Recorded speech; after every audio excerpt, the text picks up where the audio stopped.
Are you awake? I thought I heard you get up. Yeah, I'm awake. Sorry, I just can't sleep. Are you thinking about him? Yeah, a bit. Usually get back to sleep, my love. I'm fine. No, it's okay. What else is on your mind? I don't know. It seems weird, but I had one of the most vivid dreams of my life. I saw a fox on a snowy mountain, just looking confused and worried. Those eyes. I can't get those eyes out of my head. She was running in the windy snow, looking for something. Do you think it has to do with you and what's been going on? I don't know. It was just a dream, Rachel. They're not meant to make sense. A lot's happened the past couple days, that's all. Well, if you're not going to sleep anyway, you should tell me. I want to hear. All right.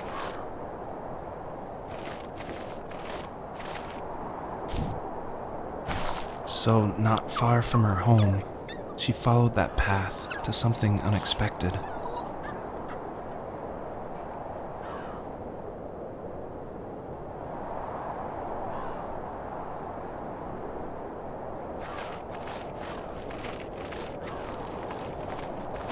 She couldn't stay, though.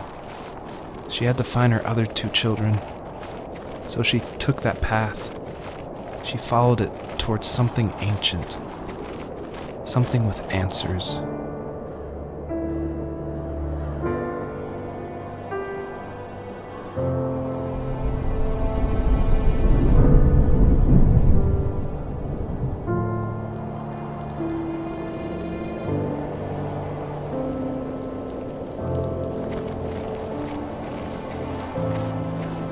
The fox looked high and low, searching for any sign of her cubs.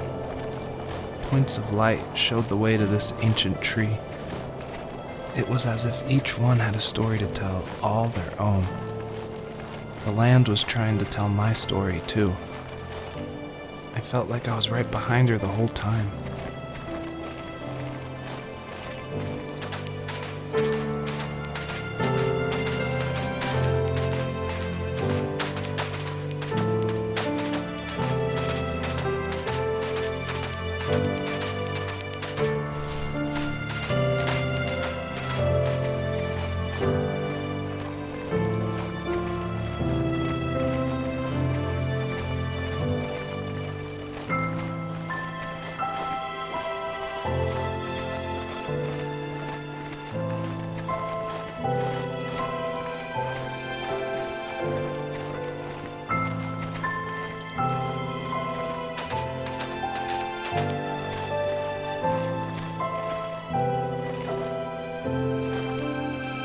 He was kind of the manly man type, but one thing that still surprises me is his vase collection.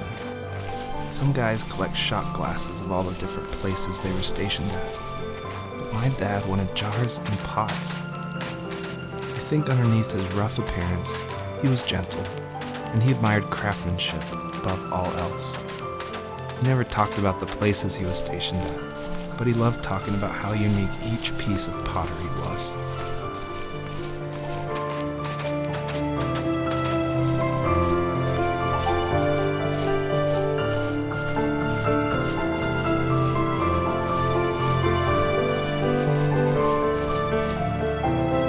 As a kid, did you ever do show and tell in your class?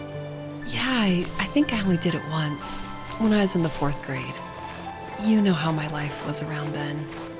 I wanted to show my class what helped pass the time and distract me, so I brought a dozen paper cranes I had made.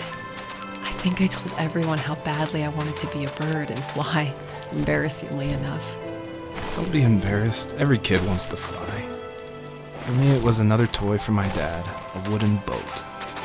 I remember guarding it so carefully in my hands as I walked into class. When I sat down, a group of boys immediately made fun of it. They asked which trash can I found it in, or why an ugly log was my favorite toy. When I got up, I didn't even want to tell them my dad had carved it. I said it was a joke gift my friend had given me. Kids can be so cruel. Some of them are. I shouldn't have let them get to me, but it did. It's amazing we bounced back at all.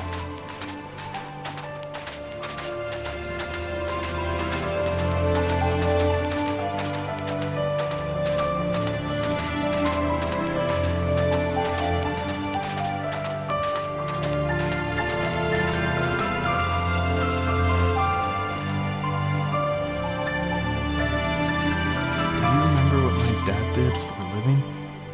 Wasn't he like a lumberjack? That's one way of putting it. If wood was a canvas, then a carving knife was his paintbrush. Even after working a 50-hour week, even after his hands were more splinters than skin, he would bring home the nicest piece of Alaskan weeping cedar and make me toys. That wooden train was the first toy I can remember, and I loved it. I just knew from a young age I was going to be a lumberjack, like my father.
Usually those kids would leave me alone, but somehow they could tell I was different. They made fun of how far away I lived. They called my dad a sourdough. I was a blabbermouth as a kid, telling my dad stories I made up for hours. But after that show and tell, I didn't tell him much anymore. He didn't know exactly what was wrong, but his best guess was that the toys he carved weren't cool enough. He carved me a tank. He tried to tell me what it was like to be in a real tank as a serviceman. I didn't know your dad was in the military. Yeah, in the army. The sad thing is that I'd pretty much forgotten until just now. There's so much I still don't know about him. I'm sorry.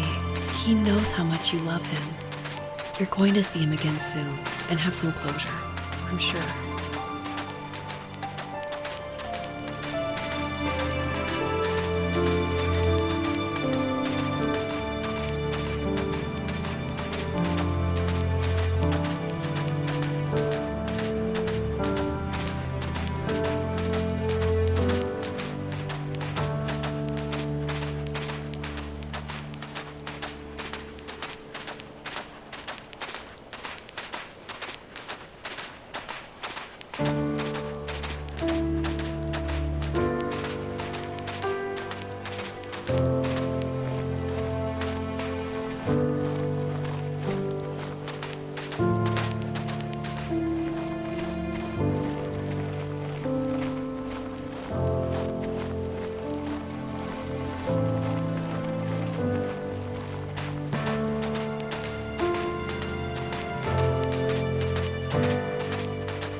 older I got, the more I withdrew.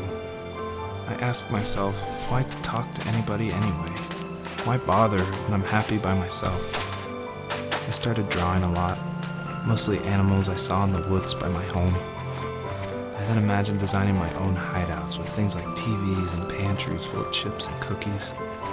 I think that idea of leaving home and drawing blueprints started my career. I found a lot of solace in that. I'm not surprised, but I did the same thing, you know? There's something special about having a place to call your own. And now look at us. Well, if you count renting in an overpriced city. It's as close as we can get for now.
My teenage years were full of sketching, angst, and trouble.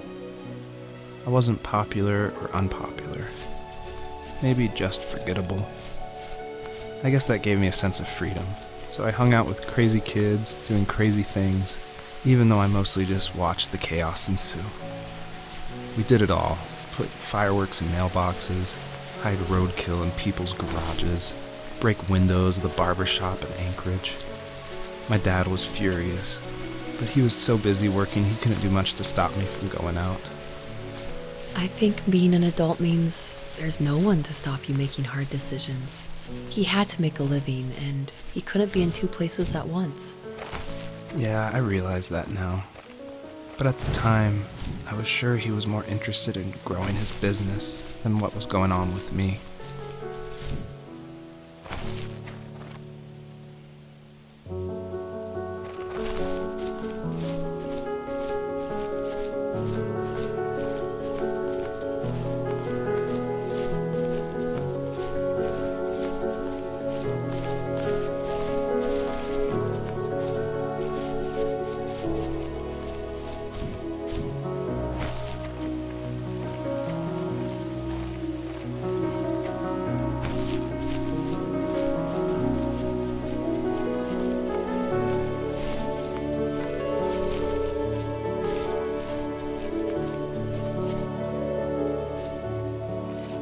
He was working another late night, and my friends were over, saying how bored they were and how they'd come all the way out to my house for nothing. One of them mentioned how that old, ugly beyond belief truck was still in the garage, and how we should take it for a spin. I was only 15, so I kind of fought it for a while. The next thing I knew, we were careening around the mountain path, rocks spitting onto the sides of the cliff, while my dad's cringeworthy bluegrass blared out the speakers. I drove while my friends were in the back of that yellow and purple truck, throwing beer bottles and trash at anything remotely interesting. Felt like I was soaring in the air with borrowed wings. But all good things have endings. A cop outside of Eagle River pulled us over after he saw us in a bottle rocket into someone's yard. What followed was a long night of talking to disappointed adults and feeling smaller than ever.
After he drove me home from the police station, I blew up at him, saying how I never wanted to be like him, how I was going to be someone and leave that hick icebox for good.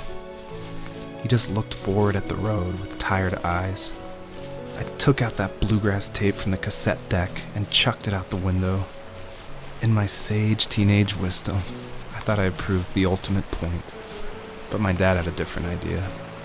He slammed the brakes, slowly bowed his head while gripping the steering wheel, and finally looked at me.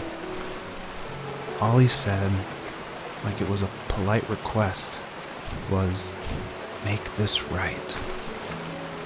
I sat there in silence, fuming, but I eventually got out and combed every square inch of the woods, muttering profanity after profanity. I found it 30 minutes later, near a small waterfall off the road. I went back to the truck, put the wet tape back in, and sure enough, it worked. We didn't speak another word to each other the rest of the night. Wow, I knew you were a crazy teenager, but It's hard to believe, isn't it? It surprises me too. It's like I didn't really know who that kid was back then. I bet my dad thought the same thing over and over. It's almost like he was saying, "Make this right," to himself, more than to me.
My friends would laugh about that night and talk about how crazy it was, and I laughed along, pretending it didn't bother me.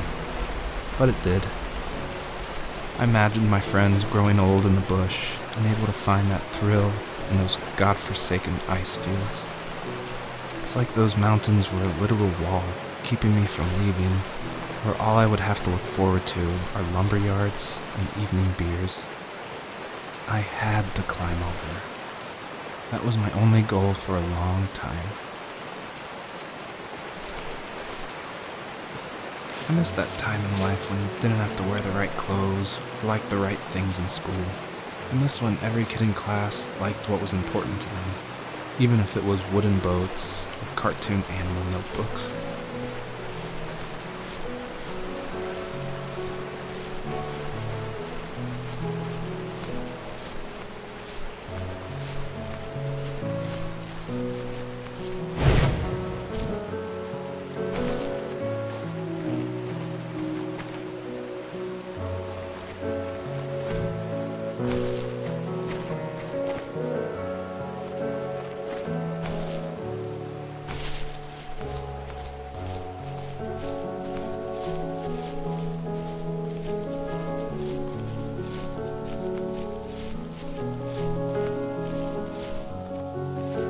If there was some way I could take my love of drawing and turn it into a way of escape, nothing would make me happier.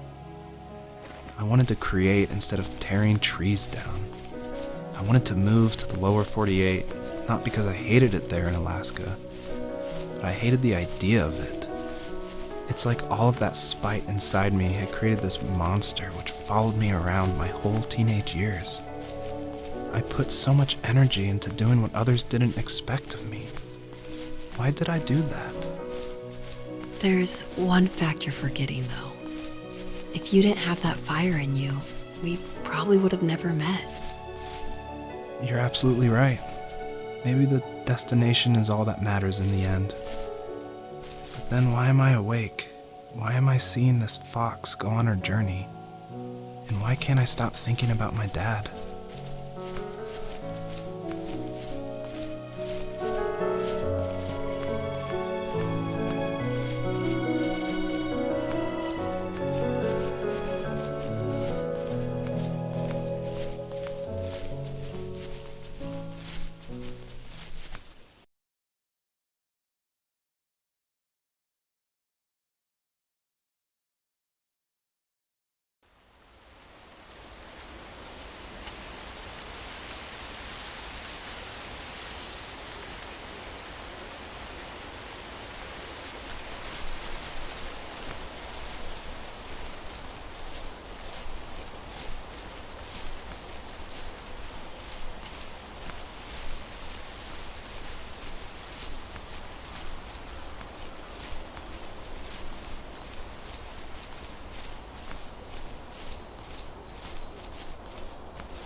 Property, there were old abandoned pieces of a shed and car long left unused.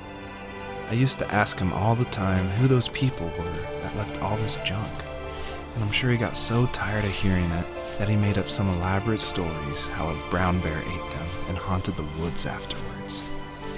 What's funny is I think it made those people seem more real. growing up thinking they were still hanging out like they couldn't say goodbye. I used to tell my friends how I could swear I saw spirits move near the water, and that always freaked them out. I guess it didn't bother me, because the way I saw it, they were normal people with old cars and sheds, just trying to figure out how to survive and be happy in the middle of nowhere. It was a cool thought that they didn't want to leave, but I was a weird kid. Well, you had good company since those ghosts liked living in a place where they were brutally devoured.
My dad built a lot of stuff in his free time.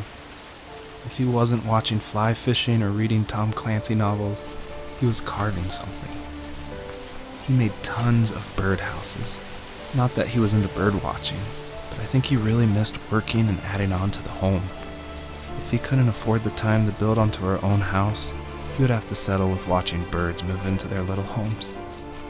We kept an old mattress in the bed of that ugly yellow truck, so we would drive it deep into the woods and then watch the birds fly into their houses while the sun set. Usually it was accompanied by venison jerky or a cold Coke, but not a lot of talking, which is how we both liked it.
We were happiest underneath the evergreens.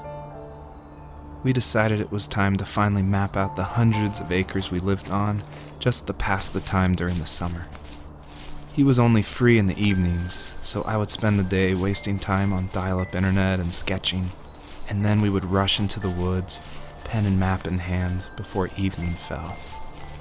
Sometimes, the aurora borealis would cast a cold green glow on the mountainside, and we would finish our route underneath a twilight sky. Sometimes I was lonely during those summer days, but there was comfort in the routine. A lot of teenagers aren't looking for the daily grind, though. There's nothing wrong with wanting to get out, to leave your childhood home. You wanted to progress, to make something of yourself. Yeah, you're right. That house. I'm sure it's the same as how I left it.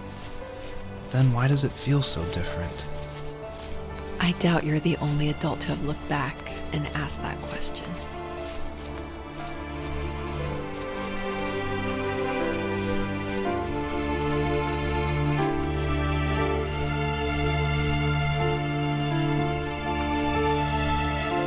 My dad only had a few mementos in the house from his time in the army.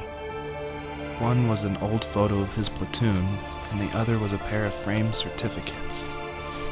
I like to think he kept those things so he would always remember the people he served with, and remember he kept his honor.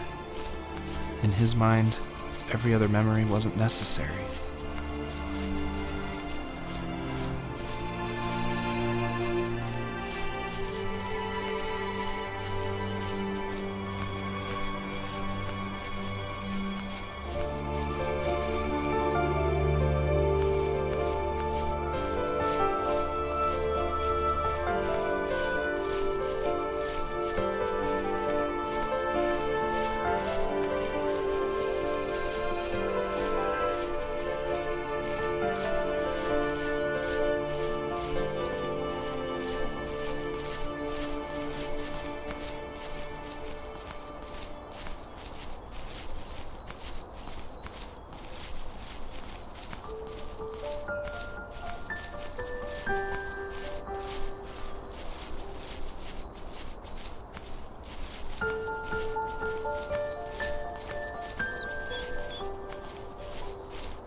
Even at my most distant, at the times when I detested him the most, he kept reaching out. For a year straight, he asked me every week when we were going camping. I thought he was just dense. Eventually, to shut him up, I agreed. We carried out the worn lawn chairs from the garage and set up a cinder block campfire at the site we'd always used behind the house. We walked down the mountain path, talking in the warm sunshine we only got a couple months of the year. Those 3 obsidian rocks shimmered alongside the shore, almost like sparklers pressed against a dark window. I'll never forget that wet stone on my feet, or how those massive mountains looked even bigger in the lake's reflection. I felt small, but grateful. As the sun set, my dad found something I hadn't seen for a long time. The tree where I'd made my first carving when I was 6. I hadn't even carved it. My dad had helped me, but I still called it my tree. Something about seeing my name there made me open up, and we talked about everything that night in the old camouflage tent. I told him how much I loved sketching and design, and how it would be a dream to study architecture in Seattle. I told him how I didn't get along with my friends much anymore, but that I didn't mind being alone. He told me he was there for me, and he joked that if all he had to do was write my name on a tree to finally get me to talk, he would have left me carved logs with novels on them in front of my room every morning. I don't know why it took me that long to realize it, but it was then I knew how much he had sacrificed for me.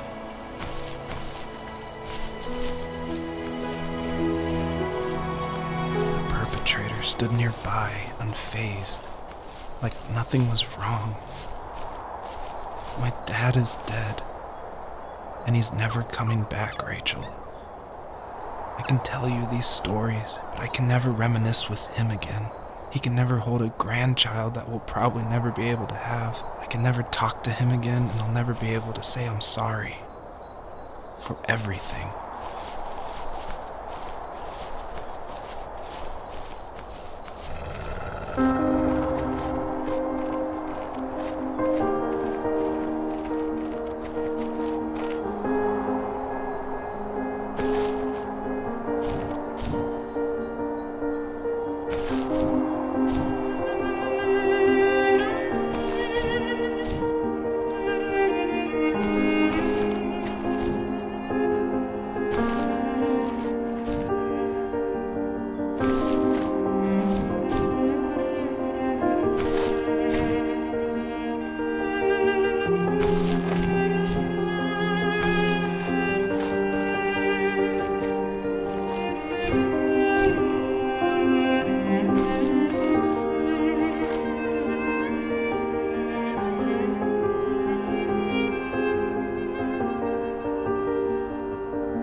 I need to go to bed.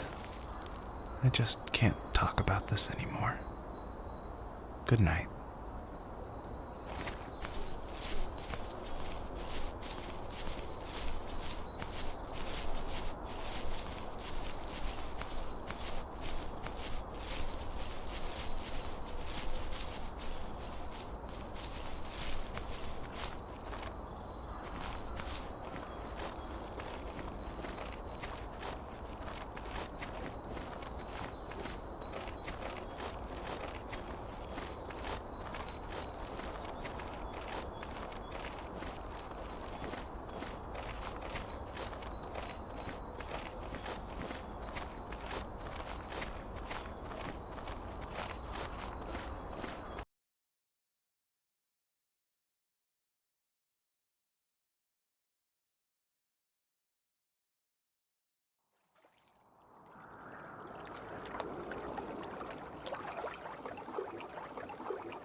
Joseph, you can't go to sleep feeling like this.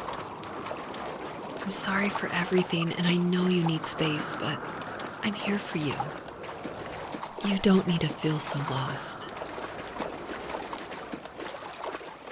Joseph, have I ever told you what my mother was like?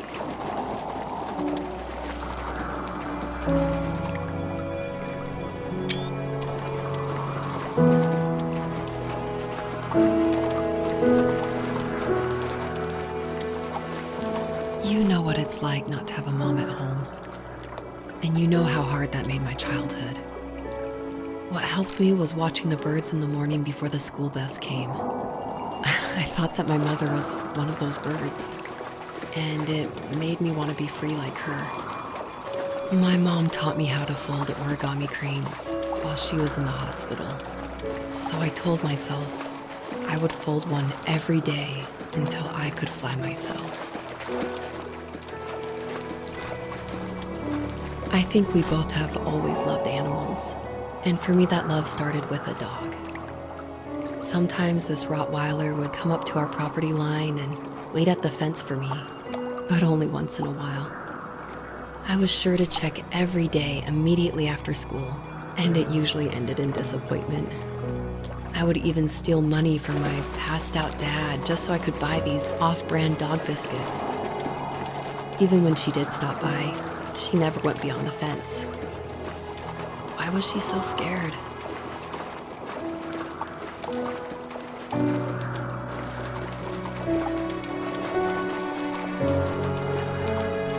I think my dad was the opposite of your dad in almost every way, except he was in the military as well.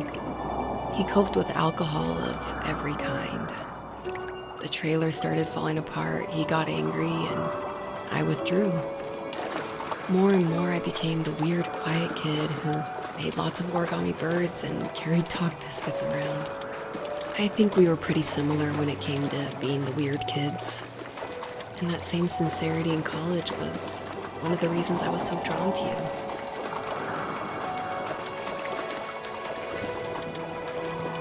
Life got worse and worse, and at one point, I really didn't think I could survive another day with my soul still intact. I had no real friends, let alone neighbors, since we lived in the middle of nowhere. I should have talked to my teacher, but I was scared what he would do if he found out. As I waited for the school bus one morning, I walked around until I found something in an abandoned shed. Something I can't put into words.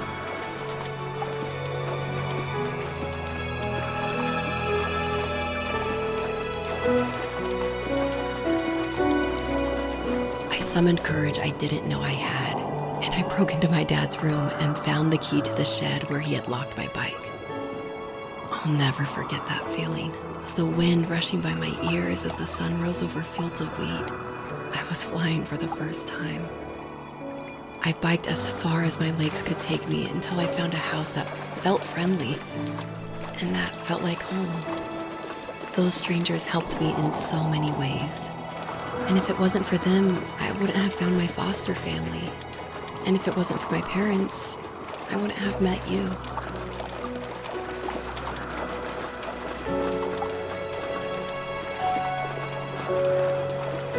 You have strength, Joseph, and you're not as alone as you think. It's all just so pointless. Just waiting for life to happen. It's like having the home I always wanted is cursed out of my reach. The thought of being a parent myself.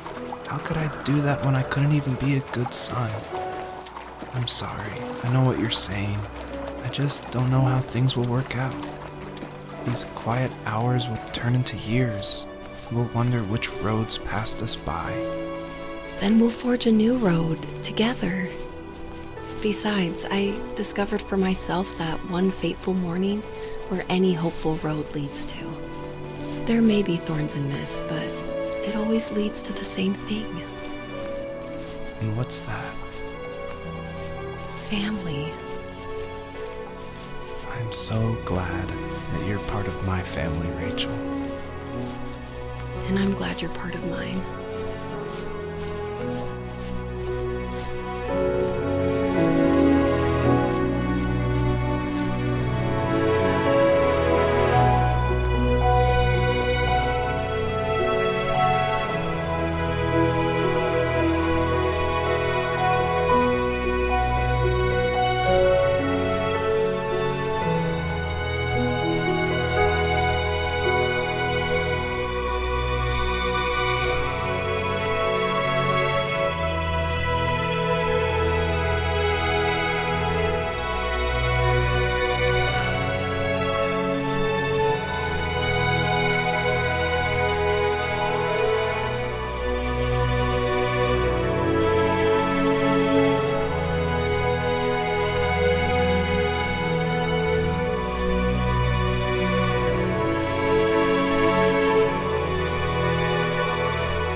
lot of TV in the living room, but it honestly was my dad's den, his haven. He hung sketches of animals on the walls, along with a pair of caribou antlers. He never really hunted, so he must have found them in the woods. It wasn't a trophy for a kill he made, but a reminder that after we've died and left this earth, we're still remembered by the most unlikely of individuals.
The fox knew her last cub would be waiting for her at the first tree. She was almost there. The rain cascaded onto the jade valley where the entrance to the tree was. Life was protected there, because that's where life began. It was now only a mother and a daughter left. I items from my life still dotted the ground as she moved closer to her destination and destiny.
At the end of high school, I felt something I hadn't felt in a long time. Drive. I looked into the best architecture schools on the West Coast, then got a dose of reality when looking at other students' portfolios and the high cost of tuition. I still wanted to be something, to be the next Alvaro Siza, and to make those thousands of sketches worth something in my grand history. But now even an internship sounds impossible. Siza helped me understand how essential emotion is in architecture, and he also said light is the real composer of space. I like to think these glints of light, like not finding a job or even a strange dream about a fox, are something I should be thankful for, even if the illuminated space is something I'm less than comfortable with.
My dad was super supportive with my college plans. To a point. Things were okay until this terrible accident happened. I guess a forklift flipped over due to a bad axle, and it crushed one of the workers there. My dad didn't eat for days, even though he wasn't directly involved. It devastated him. Not only did it hurt the business, but it just freaked him out. He would talk in his sleep, muttering things about firing people and saying sorry. One fateful day he approached me, said that since my school search wasn't going well, I should finally be a man and take over the family business. He said one day he was going to die, and that all of his work, sacrifice, and even that man's life would be wasted in vain. I just lost it. Teenage me just exploded at the thought. I screwed up. I said things I shouldn't have. He was having a crisis, and I pretty much spit in his face.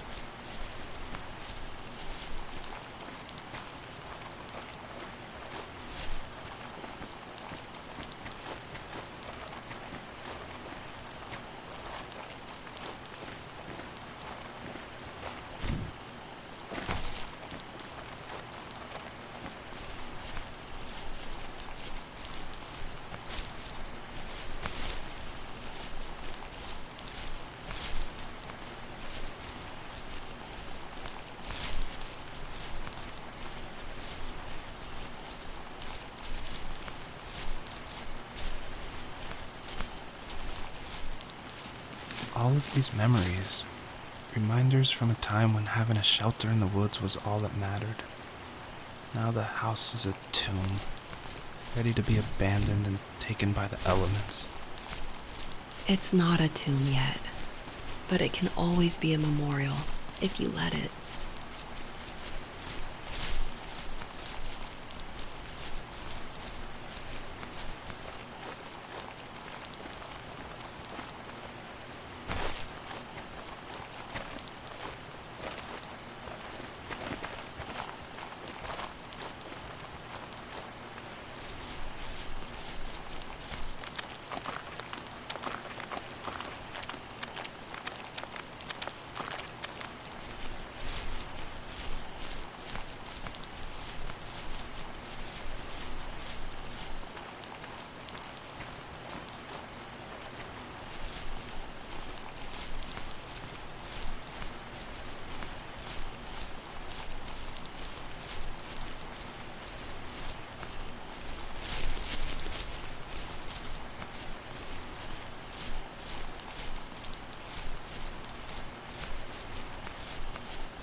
Was that the last time you talked to him? No, I called on holidays, and he would call on my birthday. I guess we acted like nothing ever happened, which was stupid. Didn't want to ask about his lumberyard, and I'm sure he didn't want to ask about my job search. I never went back and visited. I think the last conversation we had was about what movies we had seen and what exactly a best boy is in the credits. I thought he would be here so much longer.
In the distance, the first tree illuminated the wasteland. She couldn't go home anymore. She did the only thing she was capable of: moving forward. My dad died alone in the middle of the wilderness. I should have been talking to him more. I should have done a lot of things differently. If the first tree on Earth brought life with it, if it taught the birds to sing and fly and showed saplings how to grow, what could it do for us?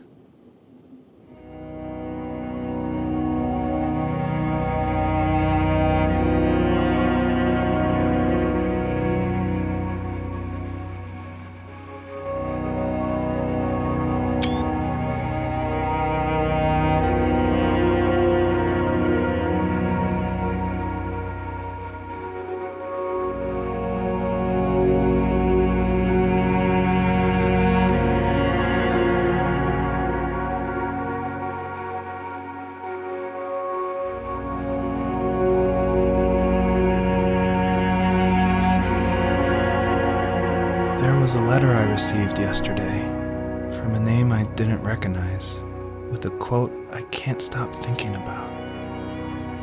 Death is not the opposite of life, but a part of it. More and more, I'm realizing one important truth. Each of us have our own journey to the first tree. But sometimes I'm not sure I'm ready to take that first step. You already have my love.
guess her journey was over. But I have no idea. It was only a dream, a distraction from tomorrow. I don't think dreams normally bring back to memory so many important feelings. Maybe it was just a dream, but it was also a gift. Yeah, I suppose. But tomorrow we're getting on a plane to the last place on Earth I want to be. The only person that would have made the trip worth it is gone. You're going to see him and be with him one last time before you say goodbye. I have one last quote for you by Emerson, sealed in an imaginary letter from me to you. It is the secret of the world that all things subsist and do not die, but only retire a little from sight and afterward return again. Go to sleep, my love. We have a big day tomorrow, but I'll be there with you every step of the way. Thank you. Thanks for listening. Good night, Rachel. Good night, Joseph.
Hell?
is this?